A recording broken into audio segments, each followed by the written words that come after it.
Chapter 16, active and passive voice. Read the following sentence. The boy digs a pit. The pit is dug by the boy. These two sentences are expressing the same meaning, but in sentence one, form of the verb shows that the person denoted by the subject does something. दोनों ही sentence का meaning same है, लेकिन sentence one में जो person है, जो subject है, वो कुछ कर रहा है, कोई कार्य है. बोय द पर्सन, बोय पर्सन है जिसको सब्जेक्ट डिनोट कर रहा है, does something. The verb digs said to be in the active voice. तो ये एक्टिव वॉइस में कही गई है. सेंटेंस टू में the form of the verb shows that something is done to the pit. Sentence two में कहा गया है कि जो ऑब्जेक्ट है पिट, उसके साथ कुछ किया गया है, denote by the subject, subject के द्वारा. The verb dug is said in passive voice, और जो वर्ब डग है वो पैसिव वॉइस में. A verb in active voice when its form shows that the person और thing denoted by the subject does something. Active voice में verb वो होती है जो कि पर्सन या थिंग जो कि सब्जेक्ट के द्वारा डिनोटेड है, वो कुछ कर रहा है. और ए वर्ब इन passive voice form, passive voice में वर्ब जब बनती है जब सब्जेक्ट या पर्सन और थिंग जो कि सब्जेक्ट के द्वारा डिनोट किया गया है वो सब्जेक्ट के द्वारा हो जाता है. सब्जेक्ट कर रहा है यानी सब्जेक्ट के द्वारा किया जाता है. The passive voice is so called because the person और thing denoted by the subject is not active. इसको पैसिव वॉइस इसलिए कहा गया है कि पर्सन और थिंग जो भी सब्जेक्ट डिनोट कर रही है वो एक्टिव नहीं है, वो पैसिव वे में, पैसिव वॉइस है. Only transitive verb can be used in passive voice. केवल ट्रांजिटिव वर्ब जो होती है जिसमें ऑब्जेक्ट भी होता है वो ही वर्ब पैसिव वॉइस में कन्वर्ट की जा सकती है. जैसे the boy digs pit. The boy subject, dig verb और पिट इसका ऑब्जेक्ट है. तो जो ऑब्जेक्ट है वो पहले आ गया, pit is dug by the boy. आमतौर पे सेंटेंस की फॉर्मेशन ये होती है सब्जेक्ट वर्ब ऑब्जेक्ट, लेकिन पैसिव वॉइस में सेंटेंस की फॉर्मेशन ये होती है ऑब्जेक्ट वर्ब सब्जेक्ट. ओके. और पैसिव वॉइस में हमेशा वर्ब की थर्ड फॉर्म आती है. कोई सा भी टेंस हो वर्ब की थर्ड फॉर्म आती है. एक्टिव वॉइस में फॉर्मेशन है और सब्जेक्ट वर्ब ऑब्जेक्ट, और पैसिव वॉइस में object plus be form and third form by और सब्जेक्ट. ये चीजें मतलब बाय भी कंपल्सरीली आता है और सब्जेक्ट लास्ट में आ जाता है.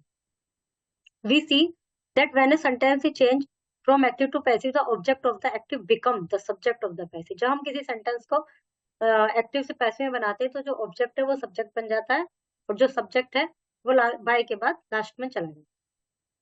और ये चेंज होते हैं. ऑब्जेक्ट में यदि आई है तो बाय मी हो जाएगा. ऑब्जेक्ट में यदि वी है तो बाय अस हो जाएगा. You by you, he by him, she by her, they by them. उसके अलावा ये सभी टेंस के वो दिए गए हैं जिसमें वर्ब में एस लग रहा हो, तो वहां इज, एम और आर में से एक चीज आएगी प्लस वर्ब की थर्ड फॉर्म. वर्ब की फर्स्ट फॉर्म है तो इज आर एम में से एक चीज आएगी वर्ब की थर्ड फॉर्म.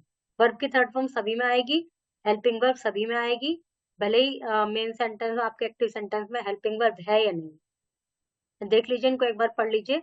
और यदि इज, एम, आर पहले से ही है और आईएनजी वाला सेंटेंस है तो बीइंग वर्ड आएगा. हैज है तो बीन वर्ड आएगा. ये तो आएंगे ही, प्लस बीन वर्ड भी आएगा. वर्ब की सेकंड फॉर्म है किसी सेंटेंस में तो वाज वर आएगा. वर्ब की थर्ड फॉर्म आएगी. वाज वर ऑलरेडी है और आईएनजी है, फिर बीइंग वर्ड आएगा. हैज है तो हैज बीन वर्ड आएगा. यहाँ पर हेड आएगा, हैज का तो ऊपर हो गया. हेड वर्ब, वर्ब की थर्ड फॉर्म, तो यहाँ भी हैड बीन. ओके. विल और शैल ऑलरेडी है तो विल और शैल भी आ जाएगा. हैव है, विल हैव, शैल हैव, तो will have been, shall have been, verb की थर्ड फॉर्म. ये एग्जांपल्स हैं जैसे affirmative present tense, my mother loves me. Active, I am loved by mother. Boys are playing cricket, cricket is being played by her नहीं, by boys. She has done her work has been done. He does not tell a lie, मतलब negative वाले. A lie is not told by him. She is not cooking food, food is not being cooked by her. उल्टा सीधे से हो रहे हैं ये. Food is not cooked by her, boys नहीं आने का. She has not seen the Taj has not been seen by her. ये interrogative.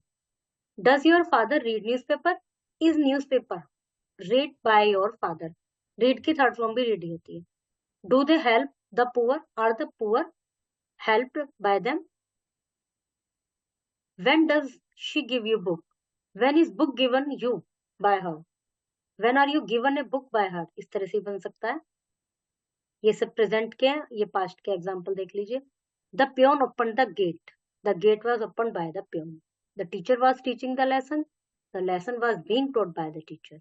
He had done the work. The work had been done by him. Negative. The boy did not catch the ball.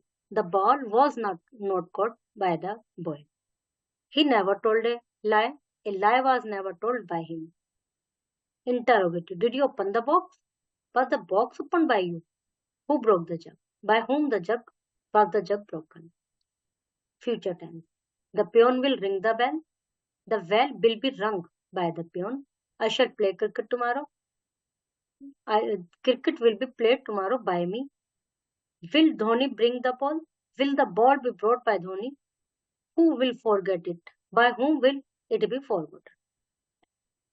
We talk about people, things, and action and describe how the action was done, will be done. We use active voice when we are interested in the subject, doer of the action. We use passive voice when we are interested in the object, receiver of the action.